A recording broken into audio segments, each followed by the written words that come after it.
Video system initializing, signal stable, transmission begins in 10, 9, 8, 7, 6, 5, 4, 3, 2, 1. As I'm doing more research into the indie gaming space, I see that people make a few mistakes that can be easily avoided here. So today I just wanted to talk about them and see where we can make some changes with people. One of the top mistakes that I see is people just making a game that is too hard to explain. Like, if players can't understand the game in a few seconds, they just move on. The game needs a clean hook. Like, for example, poker turned into a roguelike, or a cozy castle builder with no pressure, or something like that. The mistake is describing the game with vague words like a unique atmospheric, narrative-driven, roguelike something. That's just not good enough. I mean, that might be true, but it just doesn't stick. Another mistake that I see is people building games for years before even testing demand. A lot of indie devs build in silence for too long. They spend years making the game, then only start marketing when it's almost done. By then, they may discover the hook doesn't land, the visuals don't grab attention, or the audience is smaller than they expected. The safer move is to test early. Does the pitch interest people? Do short clips get comments? Does a Steam page get wish lists? Does the demo make people want more? Stuff like that. The mistake is treating marketing like the last step instead of part of development. Another one that I've seen when I was looking around is just having weak store presentation. I mean, the Steam page is not paperwork, it's the front door. If the capsule art is weak, the trailer is slow, the screenshots are confusing, or the description is vague, players leave before they understand the game. A strong store page should answer, what is the game? What did I do? Why is it different? Why should I care now? The mistake is showing features instead of selling the player fantasy. Number 4 is just making a boring or unclear trailer. A lot of indie trailers start way too slow. They open with logos, vague text, walking shots, or mood setting scenes before they're showing the best part of the game. This is bad because players are impatient. The trailer needs to show the hook fast. If the game is funny, show the funny moment. If it's scary, show the scare. If it's strategic, show the clever decision. If it's cozy, show the satisfying creation. The mistake is saving the best moment for the end. Most players just never even get there in the first place. Number 5, they think wish lists guarantee sales. Wish list matters, sure enough, but they are not guaranteed buyers. A player can wishlist a game and just forget about it. I know I have. Some wish lists are high intent. Others are just curiosity. A strong wish list is backed by deeper signals. People replay the demo. People ask about launch. People join the Discord. Creators request keys. People tell friends about it. The mistake is seeing a big wishlist number and assuming the launch is safe. Wishlists are interest, but not commitment.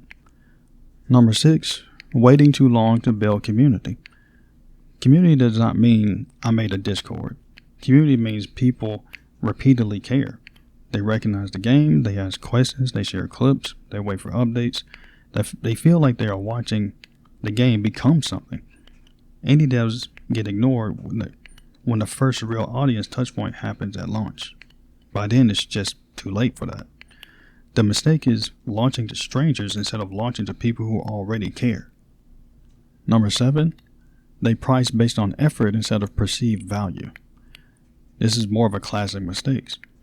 A dev thinks, I spent 4 years making this, so it should be like $25. But players don't think like developers do.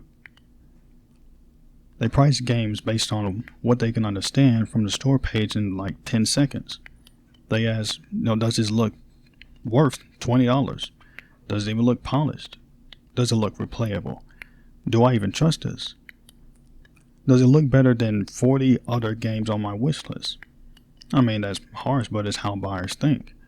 A small indie game can absolutely charge $20 to $30 if the promise is strong enough.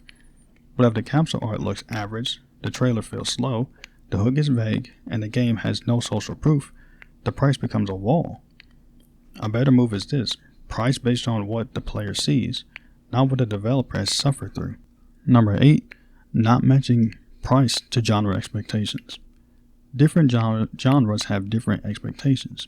A short narrative game, a roguelike, a cozy builder, a survival craft game, and a tactical RPG are not judged the same way. Players may happily pay $15 for a replayable roguelike because they expect dozens or hundreds of runs. But they may hesitate to pay $20 for a 2-hour narrative game unless it has a stunning hook, strong reviews, or a powerful story angle. A co-op horror game can sometimes price lower and make money through friend group virality because one player convinces 3 more to buy. A dense strategy game may sustain a higher price because the audience expects depth.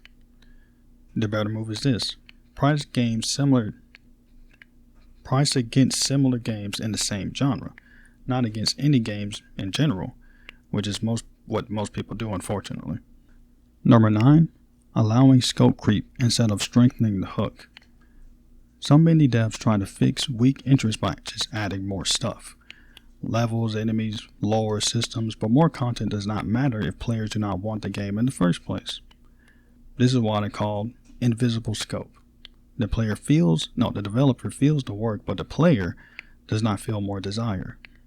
The mistake is making the game bigger when the real problem is that the game is not clearer, sharper, and more exciting. Gotta work on that.